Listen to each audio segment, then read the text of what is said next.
नमस्कार दोस्तों, एक बार फिर से मेरे YouTube चैनल पर आप सबका स्वागत है। आज हम दोस्तों एक सेमेस्टर 3 का पेपर है उसको डिस्कस करने वाले हैं। सेमेस्टर 3 में आपको एक सर्वे करना है और पेपर का नाम है ability enhancement 1 public opinion and survey research. आपको क्या करना होता है, आपको सर्वे करके कुछ लोगों से और आपको उसका प्रोजेक्ट बनाकर उसका असाइनमेंट बनाकर आपको टीचर को सबमिट करना होता है। आमतौर पर ये कॉलेजेस में 50 मार्क्स का पेपर होता है और इसका कोई भी एग्जामिनेशंस नहीं लिया जाता। तो हम इसी पेपर के बारे में डिस्कस करने वाले हैं कि आप किस तरह से सर्वे कंडक्ट कर सकते हैं, किस तरह से पब्लिक ओपिनियन ले सकते हैं और साथ ही साथ उस सर्वे को आप एग्जामिन करके एनालाइज करके आप एक अट्रैक्टिव असाइनमेंट बना सकते हैं। तो बहुत दिन से बच्चे रिक्वेस्ट कर रहे थे कि सर हमें बताओ कैसे सर्वे करते हैं, जो हमारा पेपर है AE1 का सेमेस्टर 3 में उसका जो असाइनमेंट हम कैसे पूरा करें। तो इसीलिए मैं इस वीडियो को बना रहा हूँ और इस वीडियो में मैं इस पेपर को पढ़ाने नहीं वाला, मैं आपको बस ये बता दे रहा हूँ कि सर्वे किस तरह से होता है। आप इस वीडियो को देखकर सर्वे करना सीख जाएंगे, आप प्रैक्टिकली जाकर सर्वे कर लेंगे और एक बहुत बेहतरीन आप अपना असाइनमेंट बनाकर टीचर को जमा कर देंगे। बाकी ये पेपर अगर पढ़ाने लगा टॉपिक वाइज टॉपिक तो बहुत टाइम लगेगा, ठीक है ना। तो अब देखते हैं कि सर्वे कैसे होता है।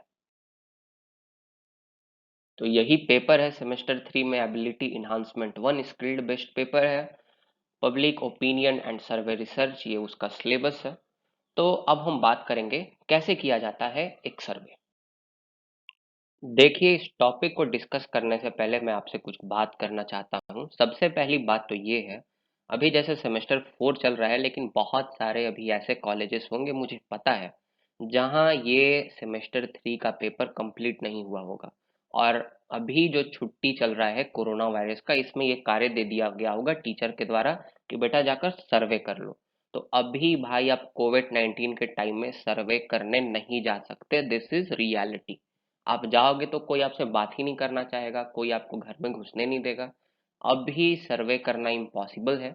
लेकिन फ्यूचर में अगर कोई स्टूडेंट इस वीडियो को देखे तो जैसे मैं बता रहा हूँ उस तरह से फ्यूचर में जब नॉर्मल कंडीशन हो जाए तो सर्वे करें। अभी मैं आपको लास्ट में एक शॉर्ट ट्रिक बताने वाला हूँ जिससे आप अपना काम खत्म करके अपना प्रोजेक्ट जमा करो और भाई फ्री हो जाओ, क्योंकि अभी के टाइम सर्वे करना इज नेक्स्ट टू इम्पॉसिबल, ठीक है ना। लेकिन आपको तो करना है, अब टीचर ने दे दिया होगा ऑनलाइन होमवर्क आपको कि आप करो ऑनलाइन मुझे सबमिट करो, तो आप कैसे करोगे। मैं आपकी ये प्रॉब्लम समझता हूँ, ठीक है। तो दोस्तों देखो, होता क्या है, हमें पहले एक टॉपिक लेना होता है। टॉपिक जो है, या तो ग्रुप में जितने भी लोग हैं, आमतौर पर ये जो प्रोजेक्ट दिया जाता है ये ग्रुप प्रोजेक्ट होता है जिसमें 3 से 5 लोग आमतौर पे रहते हैं। अब क्या टॉपिक लिया जाए सर्वे का, वो या तो ग्रुप पे छोड़ दिया जाता है, टीचर बोलता है ठीक है भाई आप लोग ही चुन लो आपको कौन से टॉपिक पे सर्वे करना है, या तो फिर टीचर आपको अपने मर्जी से जो टॉपिक है वह एलोकेट कर देता है। ये दोनों में से कोई एक कंडीशन आपके साथ भी होगा। अब मान लो टीचर ने आपको टॉपिक दे दिया तो आपका काम हो गया आसान। अब आपको ज़्यादा उसमें सोचने की ज़रूरत नहीं है। लेकिन अगर आपको खुद से टॉपिक चुनना पड़े तो आप किस तरह से एक टॉपिक को चुनेंगे, पहले इस चीज़ को समझने की कोशिश करेंगे। तो सबसे पहले आप एक ब्रॉड टॉपिक चुनो और आप एक ऐसा टॉपिक चुनो ना जो कि जनरल पब्लिक इंपॉर्टेंस का हो, मतलब जो जनता के लिए लाभदायक हो। जैसे में एडुकेशन, जैसे में हेल्थ, जैसे में law and order, election, living standard, pollution and many more. There are many examples, मैंने कुछ को यहाँ लिखा है। अब ऐसा नहीं कि टिकटॉक अच्छा है कि यूट्यूब अच्छा है, अब ये सब सर्वे मत करने लगना भाई। पॉलिटिकल साइंस के स्टूडेंट हो, जनरल पब्लिक इंपॉर्टेंस का सब्जेक्ट होना चाहिए तुम्हारा जिस पे तुम सर्वे करोगे। तो आप एक सबसे पहले ब्रॉड टॉपिक चुन लेंगे। एग्जाम्पल के तौर पे आपने एडुकेशन को चुन लिया। अब एडुकेशन के तहत भी बहुत सारे सब टॉपिक होते हैं। अगर आप बोलोगे कि we are going to conduct the survey on education, ये बात उतनी करेक्ट नहीं है, अप्रोप्रिएट नहीं है, क्योंकि एडुकेशन के अंदर बहुत सारी चीजें आती हैं। भाई किस चीज पे सर्वे करना चाहते हो। तो आप जब एक बार ब्रॉड टॉपिक चुन लो तो उसके बाद आपका काम है कि उसका एक सब टॉपिक चुनो। एग्जाम्पल के तौर पर अगर मान लो आपने चुन लिया एडुकेशन, तो आप जो मिड डे मील की जो फैसिलिटीज है वो दी जा रही हैं कि नहीं स्कूल्स में, इस पे सर्वे कर सकते हो। सर्व शिक्षा जो मिशन चलाया गया था सरकार के द्वारा, वह सही से काम कर रहा है कि नहीं, जो प्राइमरी एजुकेशन है उसकी क्या स्थिति है, लोग ज़्यादा गवर्नमेंट स्कूल जाते हैं कि प्राइवेट स्कूल जाते हैं। तो इस तरह के आप टॉपिक इसमें चुन सकते हैं, और आपका टॉपिक ऐसा होना चाहिए जो कि आपके लोकेलिटी के रिलेवेंट हो।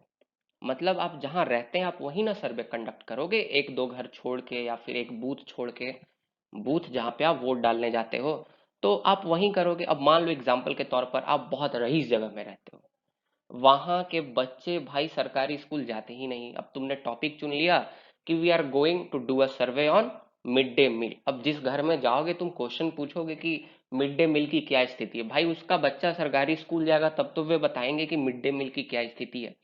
तो आपको जो टॉपिक चुनना है वह अपने लोकेलिटी के हिसाब से चुनना है, जहां आपको आंसर्स मिले आपके टॉपिक के। तो मुझे उम्मीद है आपको ये चीज समझ में आया होगा। साथ ही साथ भाई कंट्रोवर्शियल टॉपिक को तुम लेने से बचो, क्योंकि अगर तुम कंट्रोवर्शियल टॉपिक लोगे तो आमतौर पर जब सर्वे करते हैं स्टूडेंट्स, मैं जब एक स्टूडेंट के साथ गया था सर्वे करने, मैं हेल्प कर रहा था कुछ ग्रुप्स को साथ में, तो वहां पे हम क्या बनाते हैं, वीडियो बनाते हैं जो आंसर देते हैं। तो भाई अगर कोई कंट्रोवर्शियल टॉपिक पे तुम उन लोगों से आंसर लेना चाहोगे तो वे लोग तैयार नहीं होंगे तुमको जवाब देने के लिए। उनको कन्विंस करना सबसे बड़ी बात है एक सर्वेयर के लिए। आप जिसको सर्वे कर रहे हो उसको बोलते हैं सर्वे, सर्वेई या फिर सब्जेक्ट। तो आप अपने सब्जेक्ट को कन्विंस करो, ये सबसे इंपॉर्टेंट है, और जल्दी नहीं कर पाओगे, बहुत डिफिकल्ट है। आप फील्ड वर्क में जाओगे तो इस चीज को एक्सपीरियंस करोगे। तो इसीलिए कंट्रोवर्शियल टॉपिक लेने से बचो जहां की लोग आंसर ना दे तुमको और तुम्हारा सर्वे सही से ना हो पाए। तो इस तरह से आप टॉपिक को चुन सकते हैं। मैं कुछ आपको एग्जांपल्स दे रहा हूं जो मेरे स्टूडेंट्स ने चुने थे टॉपिक्स। तो एग्जाम्पल के तौर पर आप देख सकते हो यहाँ पे एक टॉपिक दिया हुआ है, जन जागरूकता, और जो जन प्रतिनिधि हैं उनका क्या रवैया होता है, क्या एटीट्यूड होता है टुवर्ड्स द पीपल।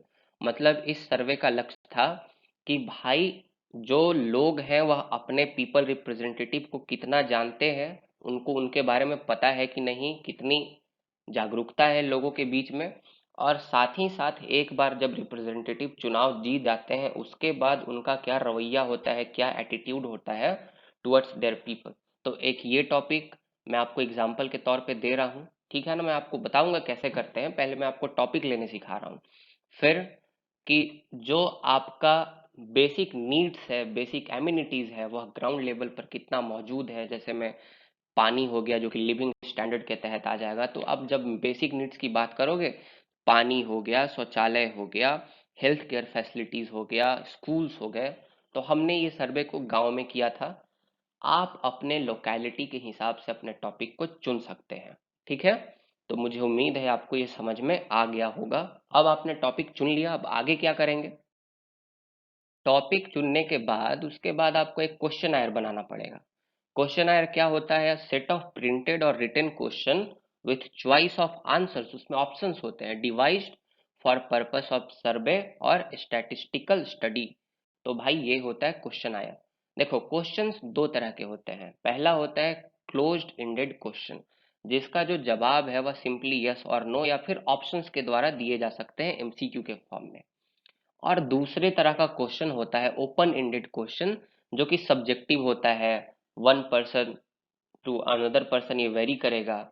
और इसका जो आपका जवाब होगा वह वन वर्ड टू वर्ड में नहीं दिया जा सकता और ऑप्शंस के थ्रू नहीं दिया जा सकता।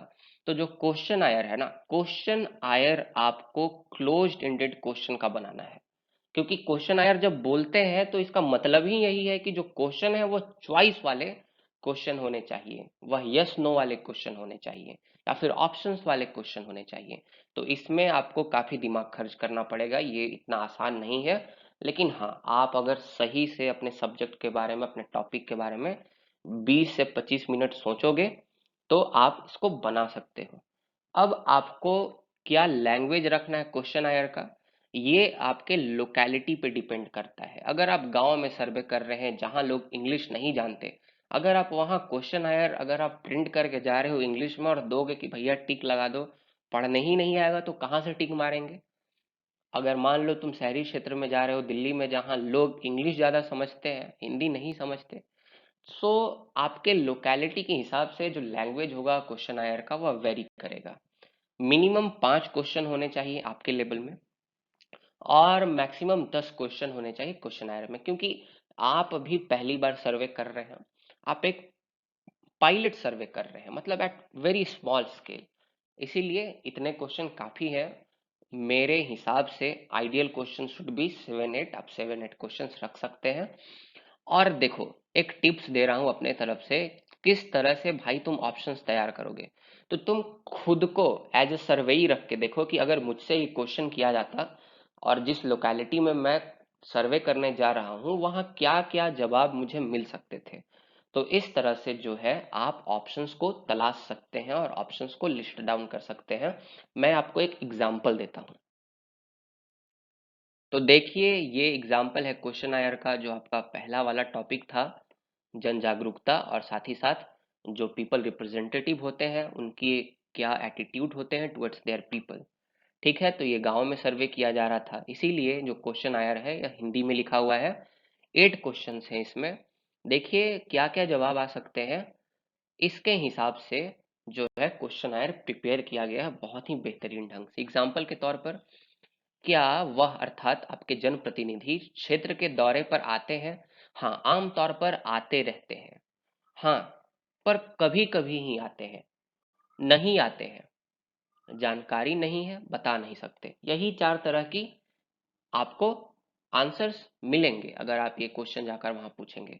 तो इसके हिसाब से आप देख सकते हैं क्वेश्चन आयर को बनाया गया है। अब एग्जाम्पल के तौर पर, जो जनप्रतिनिधि होते हैं, स्पेशली जो आपके एमएलए होते हैं, उनको मिलता है एमएलए लैड, पैसा मिलता है आपको। पर स्टेट वेरी करता है, कहीं ज़्यादा कहीं कम।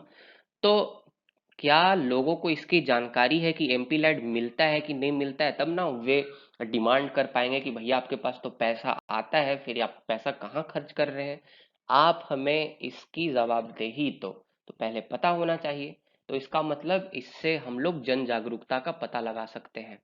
तो यहाँ पे यही लिखा हुआ है, हाँ या तो जवाब होगा या तो ना जवाब होगा। तो इस तरह से आप क्वेश्चन आयर को पूरा कर सकते हैं, लिख सकते हैं। एग्जाम्पल के तौर पर एक और क्वेश्चन है, क्या उन्होंने अपने वायदों को पूरा किया? हाँ, नहीं, कुछ हद तक जानकारी नहीं है। मान लो यहाँ नहीं रहता, बाहर रहता है, उसको नहीं पता क्या वायदे किए गए थे या कितने पूरे हुए हैं। तो ये जवाब देगा। तो इस तरह से आप क्वेश्चन आयर को प्रिपेयर कर सकते हैं। यहाँ आप देख सकते हैं 8 क्वेश्चन प्रिपेयर किए हुए हैं। एक और एग्जाम्पल लेते हैं। तो ये रहा क्वेश्चन आयर का एक और एग्जाम्पल, और जितने भी क्वेश्चन आयर हैं मैं सब डिस्क्रिप्शन बॉक्स में पीडीएफ के फॉर्म में वहाँ अपलोड कर लूँगा। आप जाकर वहाँ देख सकते हैं, वहाँ से आप डाउनलोड कर सकते हैं, और चाहें तो इसी टॉपिक पे आप अपना सर्वे भी कंडक्ट कर सकते हैं। पर ये ध्यान रखना कि तुम्हारे ही कॉलेज का कोई और स्टूडेंट मेरा ही लेक्चर सुनकर इसी सेम टॉपिक पे ना बना दिया हो वीडियो, ठीक ना। तो इस चीज़ को आप थोड़ा देखिएगा। बाकी आप इन दोनों टॉपिक्स पे भी कर सकते हैं, क्वेश्चन आयर आप प्रिपेयर कर सकते हैं, और आप खुद से भी क्वेश्चन आयर बना सकते हैं, टॉपिक चुन सकते हैं। ज़्यादा कोई मुश्किल बात है नहीं इसमें। अब हमारा अगला मुद्दा है कि भाई हम क्वेश्चन किससे करेंगे, हमारे टारगेट जो ऑडियंस है कौन होंगे।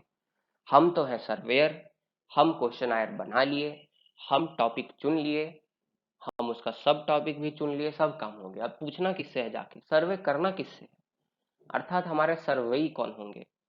तो सबसे पहले तो ये ध्यान रखना टारगेट ऑडियंस चुनते समय कि आप एक पायलट सर्वे पे काम कर रहे हो, बहुत ही स्मॉल लेवल पे। इसीलिए ज़्यादा तामझाम नहीं होना चाहिए। जो सैंपल साइज है, अर्थात आप कितने लोगों का पब्लिक ओपिनियन लोगे सर्वे में, ये छोटा होना चाहिए। मिनिमम 20 से 30 लोग, मैक्सिमम 50 लोग। मेरे सजेशन के साथ चलोगे तो 30 लोग काफ़ी हैं। अगर ज़्यादा करोगे तो ज़्यादा मार्क्स नहीं मिलने वाले, एवरेज मार्क्स ही कॉलेज वाले देते हैं, 35, 25 से 35 के बीच में। और बहुत अच्छा जिसका प्रोजेक्ट है उसको 40 कभी कभी दे दिया जाता है, जो कि बहुत रेयरेस्ट ऑफ रेयर होता है। अब अगला सवाल ये है कि भाई किसी भी व्यक्ति से रोड चलते को पकड़ के पूछ लें क्या क्वेश्चन, की चलो हमें सर्वे करना है। क्या किसी रैंडम व्यक्ति से हम क्वेश्चन पूछ सकते हैं 30 लोगों से? तो जवाब है नहीं। आप ऐसे सर्वे नहीं कर सकते। अगर आप ऐसे सर्वे करेंगे तो ये मेथड गलत है, आपका सर्वे अनसाइंटिफिक होगा और आपको सर्वे करने का कोई भी फायदा नहीं मिलेगा। तो आपको करना क्या है, आपको एक स्पेसिफिक बूथ चुनना है, बूथ जहां आप वोट डालने जाते हो, जहां ईवीएम मशीन्स आती हैं।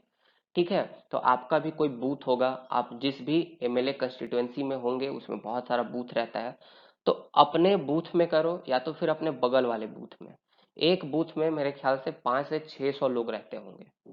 ठीक है, तो इन 600 लोगों का आप लिस्ट निकाल लो वोटर लिस्ट से।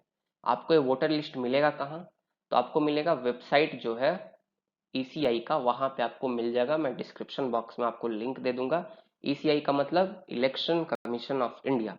ठीक है, तो आप वहां पे कुछ इंफॉर्मेशन डाल के आप किस बूथ में जाके सर्वे करना चाहते हो अपने आसपास के स्थान पे, आप वोटर लिस्ट निकाल सकते हो। एक बात का ध्यान रखना, ये लैपटॉप या पीसी में ही खुलेगा, ये आपके एंड्रॉयड फोन और डेस्कटॉप साइट मोड में नहीं खुलता, तो इसीलिए यहाँ तो भैया आपको लैपटॉप या तो फिर डेस्कटॉप की आवश्यकता पड़ेगी। तो लिंक डिस्क्रिप्शन बॉक्स में है, जाकर चेक कर लो। और वहां से आप 30 लोगों से क्वेश्चन पूछो, जिससे आपका जो सर्वे हो साइंटिफिक हो। अब सवाल ये है कि उन 30 लोगों को चुनना कैसे है। अब मान लो आप वोटर लिस्ट निकालोगे तो उसमें कम से कम 5 से 600 लोग होंगे। अब इन 600 लोगों में से कौन से 30 लोगों से सवाल पूछने हैं, तो हम इसे जानेंगे कि हम अपने सैंपल साइज को कैसे सेलेक्ट करते हैं। हम अपने सर्वेई को कैसे चुनते हैं कि हमारा पहला सर्वेई ये होगा, दूसरा ये, तीसरा ये, चौथा ये, ऐसे। मान लो अगर 30 है सैंपल साइज, तो ऐसे 30 लोग होंगे। तो एग्जाम्पल के तौर पे मान लेते हैं हमने जो वोटर लिस्ट निकाला उसमें कुल मिला के 100 लोग हैं उस बूथ में। ठीक है, और आपका जो सैंपल साइज है, आप कितने लोगों का सर्वे करना चाहते हैं, आप कितने लोगों का पब्लिक ओपिनियन लेना चाहते हैं, तो जवाब है 20। तो आप सबसे पहले क्या करोगे, आप इस 100 को ना 20 से डिवाइड कर दोगे। इसको बोलते हैं हम लोग कॉमन डिफरेंस निकालना या फिर क्लास निकालना। आप जब प्रोबेबिलिटी चैप्टर पढ़ रहे होंगे और mean median mode class 9th 10th में, तो उसमें हम लोग ये मेथड का इस्तेमाल करते हैं। तो आप यहाँ पे कॉमन डिफरेंस निकाल लेंगे, जो टोटल है उसको सैंपल साइज से डिवाइड कर देंगे, आपको आंसर मिलेगा 5। अब आपको क्या करना है, आपका पहला सब्जेक्ट इस 5 में से एक होने वाला है। तो इस 5 में से कैवेन मतलब नंबर वाले व्यक्ति को मतलब आपके जो वोटर लिस्ट है उसमें से आपको जाकर सर्वे करना है, वो आप रैंडम चुनेंगे।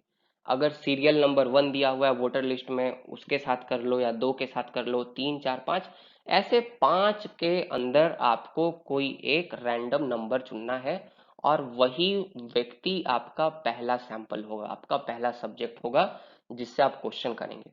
मान लो आपका लकी नंबर है 3, आपने 3 नंबर वाले जो वहां पे जो वोटर है आपको उसको चुन लिया, आपने उसको, तो उसको चुना, तो फिर वो 3 में आपको जो आपका क्लास आया उसको ऐड ऑन करते जाना है। 3 के बाद जो 8वां होगा उससे पूछोगे जाकर, 8 के बाद फिर 5 ऐड करो, 13वां से जाकर पूछोगे, फिर 13 में 5 ऐड करो, तो जो 18वां नंबर पर होगा व्यक्ति उससे जाकर क्वेश्चन करोगे। ऐसे करते करते तुम देखोगे कि 100 के अंदर तुमको 20 अपने सैंपल मिल जाएंगे। तो ये साइंटिफिक तरीका है जिससे हम अपने सैंपल को डिसाइड करते हैं, और हमारे कौन से सर्वेई और हमारे कौन से सब्जेक्ट होने वाले हैं with in the voter list, हम इस चीज को डिसाइड करते हैं। ठीक है, तो ये तो मैंने आपको बता दिया कि किस तरह से आपको अपना पहला सिलेक्शन करना है।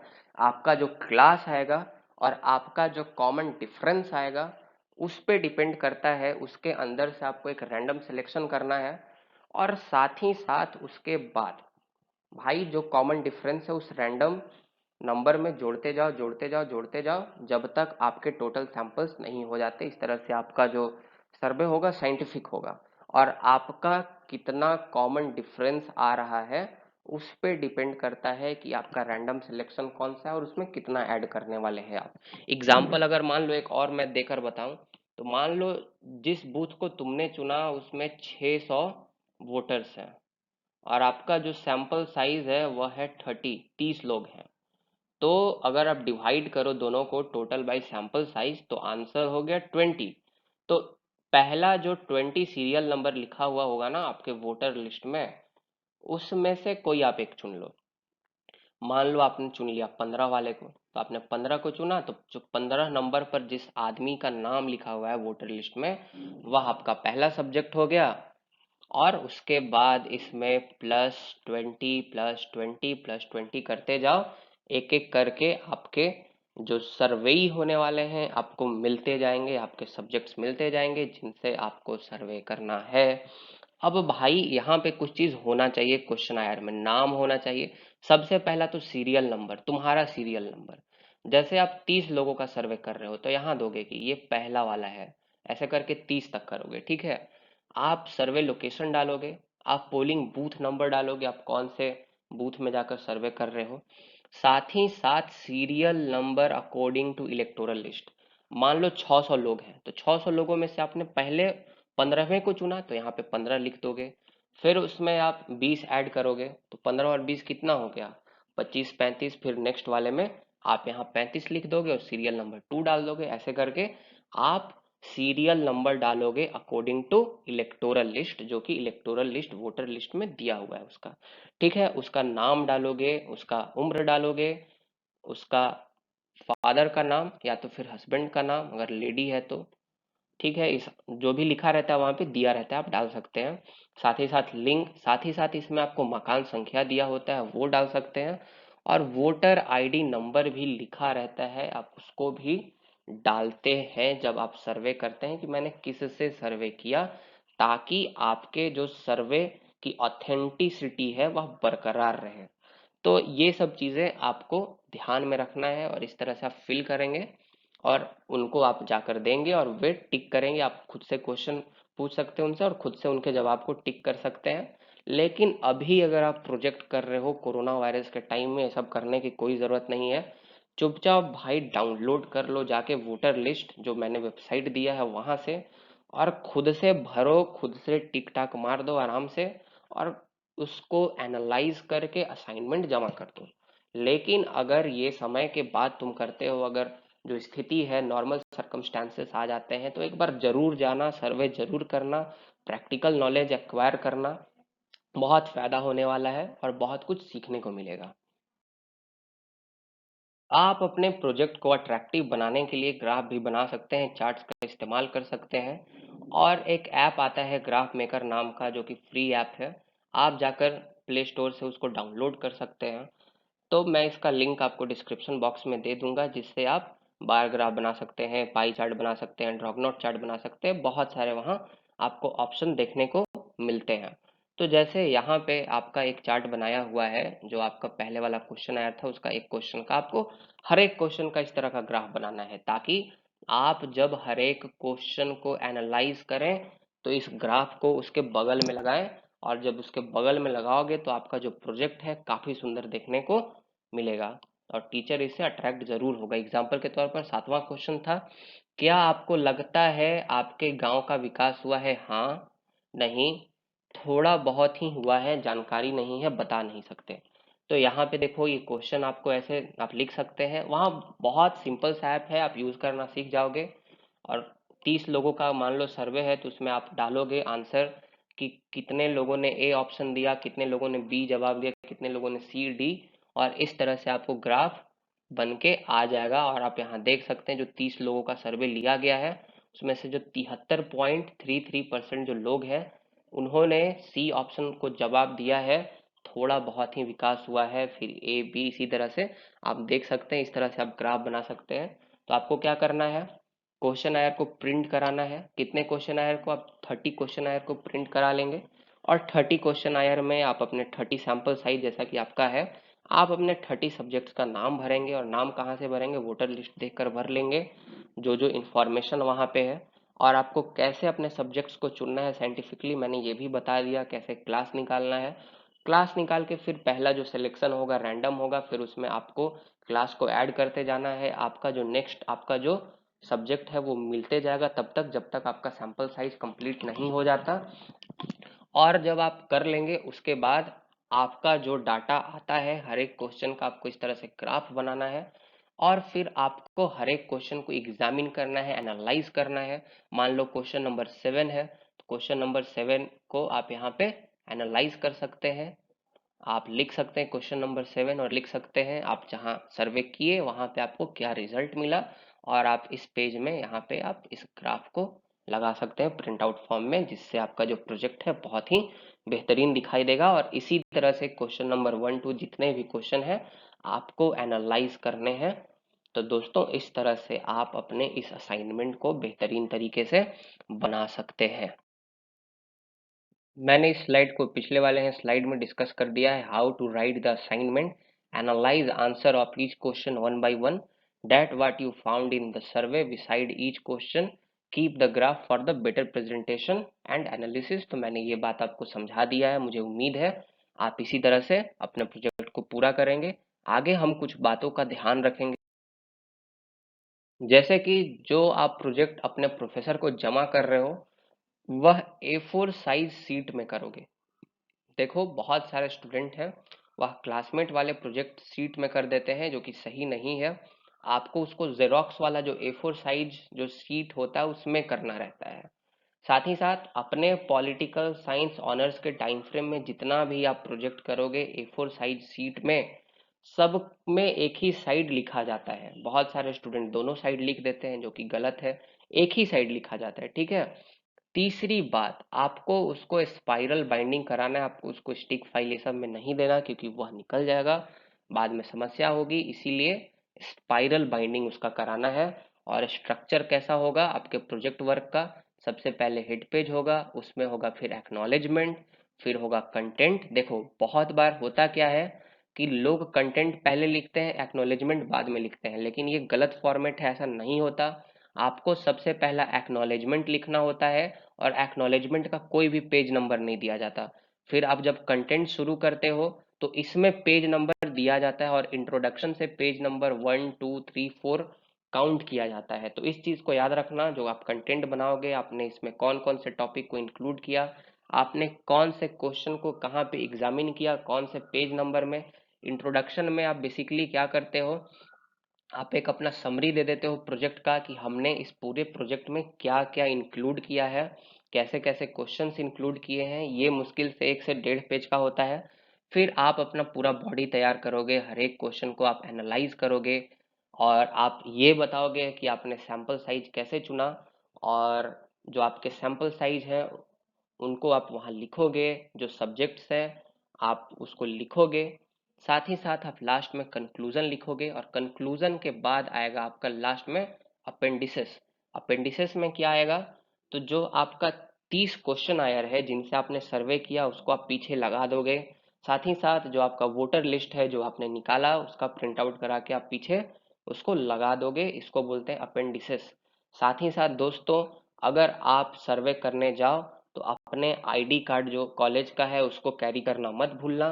साथ ही साथ अपने हेड ऑफ जो जो डिपार्टमेंट होते हैं उनसे सर्टिफिकेशन एक लेना होता है कि हमारे बच्चे सर्वे कर रहे हैं, और इस सर्वे का इस्तेमाल और भी किसी स्थान पे नहीं किया जाएगा, ये बस बच्चों के प्रोजेक्ट वर्क के लिए है। और आपको ये बात आप जिससे सर्वे करेंगे उसको भी कन्विंस करना होगा। लेकिन अभी के लिए ये सब करने की कोई ज़रूरत नहीं है।